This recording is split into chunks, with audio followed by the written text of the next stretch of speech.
Hello and welcome to gradeupstudy.com। तो स्वागत है आपका आज के इस लेक्चर में। तो आज हम पढ़ेंगे 1857 की महान क्रांति। ठीक है, तो कई बार यहाँ से भी जो है वो क्वेश्चन आ जाते हैं, तो इसको हम थोड़ा इम्पोर्टेंट पढ़ेंगे। ठीक है, क्योंकि काफ़ी सारा जो सिलेबस है वो आपका हो जाएगा। तो देखिए, सबसे पहले आपको पता होना चाहिए कि ये क्रांति हुई कब थी। ठीक है, ये हुई थी 1857 को। ठीक है, यानी कि 1857 को। तो मंगल पांडे नामक एक सैनिक, तो मैंने आपको क्या बोला था कि ये एक सैनिक विद्रोह था। तो ये एक ब्रिटिश सैनिक ही था, लेकिन था भारतीय।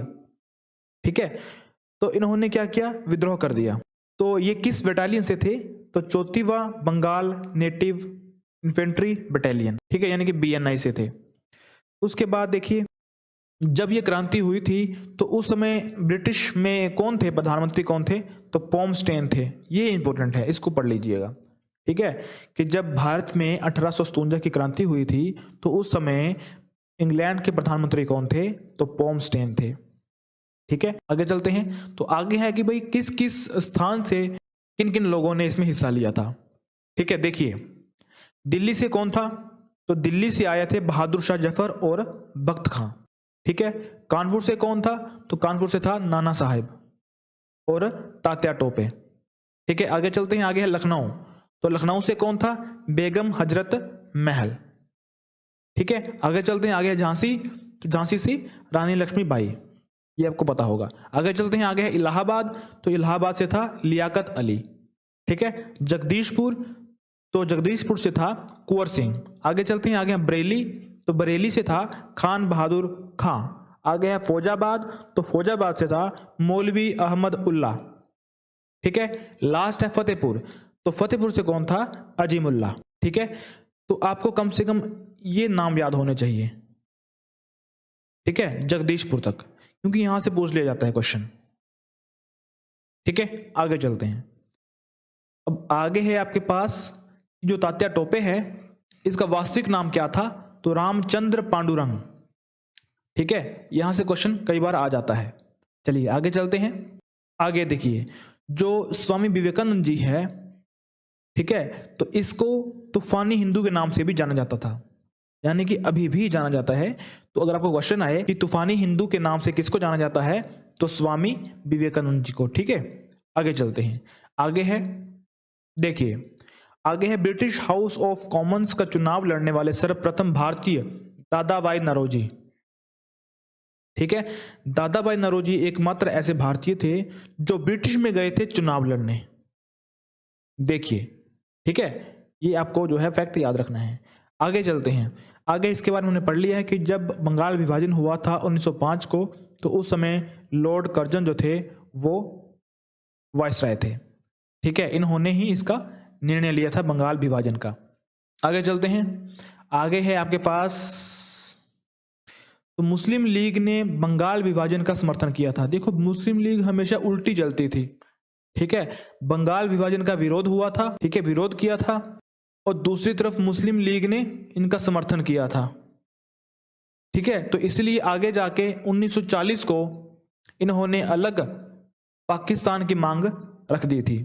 ठीक है, क्योंकि इनकी मंशा स्टार्टिंग से थी। आई थिंक इनकी जो मंशा थी वो स्टार्टिंग से थी। ये हमेशा उल्टा काम करते थे।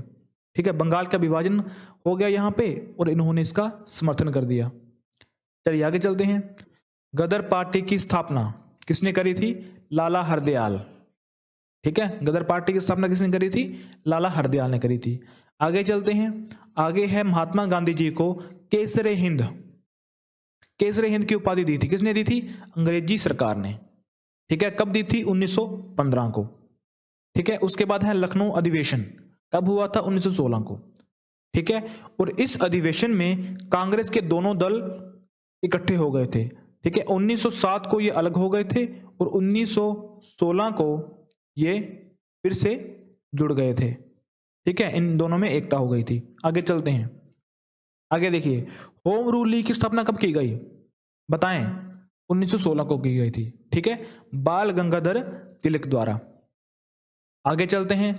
आगे है अहमदाबाद मील मजदूरी आंदोलन। ठीक है, एक अहमदाबाद मील मजदूरी आंदोलन हुआ था, वो कब हुआ था, 1916 को। और 1916 को ही अहमदाबाद में साबरमती आश्रम की स्थापना भी करी थी। ठीक है, आगे चलते हैं। आगे है सत्याग्रह। देखो गांधी जी का प्रथम सत्याग्रह जो था वो अफ्रीका में चला था। ठीक है, यानी कि इन्होंने सत्याग्रह का प्रयोग पहली बार अफ्रीका में करा था, उसके बाद इन्होंने भारत में करा था। ठीक है, भारत में इन्होंने करा था 1917 को।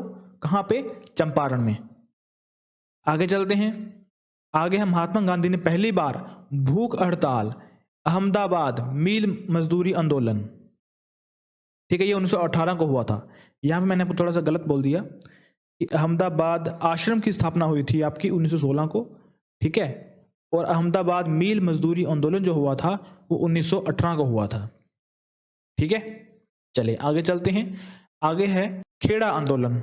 ठीक है, एक खेड़ा आंदोलन भी हुआ था। तो खेड़ा आंदोलन कब हुआ था? 1918 को। ठीक है, अहमदाबाद मील मजदूरी आंदोलन और खेड़ा आंदोलन दोनों 1918 को हुए थे। उसके बाद 1919 को क्या हुआ था? रोलेट एक्ट आ गया। ठीक है, उसके बाद 1920 को क्या हुआ? असहयोग आंदोलन चला दिया गया।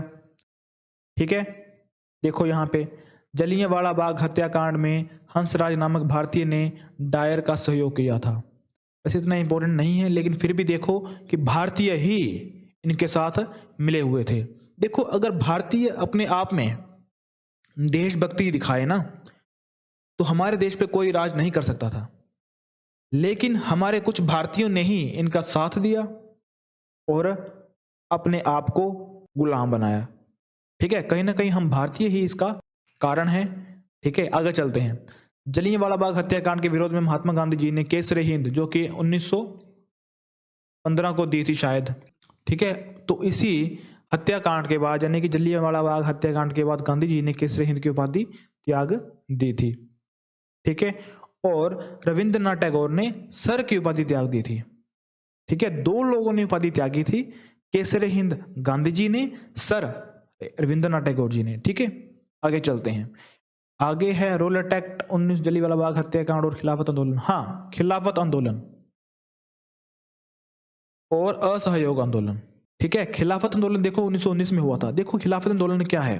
खिलाफत आंदोलन है कि जो भी ब्रिटिश सरकार के खिलाफ जाएगा उनको मारा जाएगा। तो उसी के परिणाम में, या फिर उसी के परिणाम में जलियांवाला बाग हत्याकांड हुआ था। ठीक है, तो अगर आपको पूछा जाए कि खिलाफत आंदोलन कब हुआ था, तो 1919 को हुआ था, और असहयोग आंदोलन कब हुआ था? 1920 को शुरू हुआ था।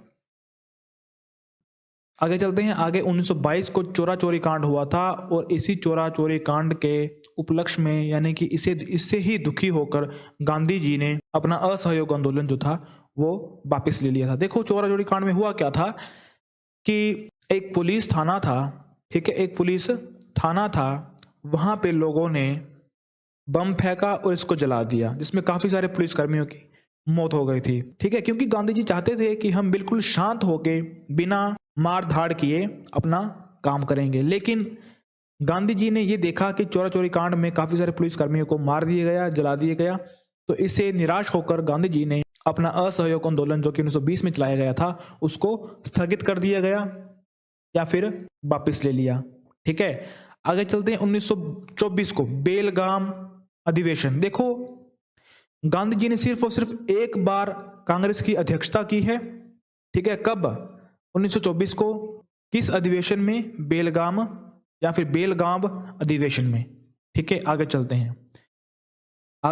आगे है साइमन कमीशन। 1928 को भारत में आया था, 1927 में ये एक्ट पास किया गया था। ठीक है, और इसी साइमन कमीशन को व्हाइट मैन कमीशन के नाम से भी जाना जाता है। ठीक है, आगे चलते हैं। आगे है आपके पास लाहौर अधिवेशन 1929 को। इसके बारे में हमने पिछली वीडियो में पढ़ा था कि इसी लाहौर अधिवेशन में हमने एक डेट फिक्स की थी 26 जनवरी 1930 कि हम इस तारीख तक जो है वो पूर्ण स्वतंत्रता प्राप्त कर लेंगे, लेकिन ऐसा हुआ नहीं। ठीक है, लेकिन इसी डेट को हमने बाद में यूज किया 26 जनवरी 1950 के रूप में। ठीक है, आगे चलते हैं। फिर क्या हुआ कि डांडी मार्च, काफी इंपॉर्टेंट है कि डांडी मार्च कब हुआ था, तो 1930। ठीक है, इसमें कहीं पर 79 बताए जाते हैं, कहीं पर 78 बताए जाते हैं कि 78 समर्थक थे। ठीक है, और ये आपकी चली थी साबरमती से लेके डांडी तक। ठीक है, 24 दिनों तक ये चली थी, और ये किसके विरुद्ध थी? नमक कानून के विरुद्ध थी। ठीक है, तो आगे चलते हैं। 1931 को गांधी इरविन समझौता हुआ था, इसके बारे में हमने पढ़ा था। ठीक है, फिर 1932 को फिर से सविनय अवज्ञा आंदोलन शुरू कर दिया था। ठीक है, आगे चलते हैं। गोलमेज सम्मेलन, तो टोटल 3 गोलमेज सम्मेलन हुए थे। 1930 को, फिर 1931 को हुआ था, फिर 1932 को हुआ था। ठीक है, 1931 वाले में गांधी जी ने हिस्सा लिया था। ठीक है, ये लिखा हुआ है। दूसरा गोलमेज सम्मेलन 1931 को हुआ था। महात्मा गांधी जी ने इसी 1931 वाले में, यानी कि दूसरे गोलमेज सम्मेलन में प्रतिनिधित्व किया था, भाग लिया था। ठीक है, आगे चलते हैं। तो इन तीनों अधिवेशन में एकमात्र भारतीय जो कि डॉक्टर भीमराव अंबेडकर थे, इन्होंने भाग लिया था। और ये जो गोलमेज सम्मेलन हुआ था, ये कहां पे हुआ था? लंदन में हुआ था। ठीक है, आगे चलते हैं। आगे है आपके पास 1931। तो 1931 को सुखदेव, भगत सिंह और राजगुरु को फांसी दे दी थी। ठीक है, आगे चलते हैं। आगे है आपके पास सुभाष चंद्र बोस ने कांग्रेस के भीतर ही एक नए गुट का निर्माण किया, फॉरवर्ड ब्लॉक। यस, ठीक है, फॉरवर्ड ब्लॉक की स्थापना कब की गई? तो 1939 को। ठीक है, आगे चलते हैं। 1940, तो 1940 में क्या हुआ था कि मुस्लिम लीग ने, ठीक है, मोहम्मद अली जिन्ना ने भारत से अलग एक पाकिस्तान की मांग रखी थी। ठीक है, फिर 1942 को क्या हुआ कि भारत छोड़ो आंदोलन शुरू कर दिया गया गांधी जी द्वारा। ठीक है, फिर आगे देखिए, भारत छोड़ो आंदोलन, उसके बाद इसी आंदोलन में करो या मरो का नारा दिया था गांधी जी ने, करो या मरो का नारा दिया था। आगे चलते हैं। आजाद हिंद फौज, ठीक है, तो आजाद हिंद फौज की स्थापना किसने करी थी? रास बिहारी बोस ने। ठीक है, यहां पे आपने कंफ्यूज नहीं होना है, सुभाष चंद्र बोस में नहीं।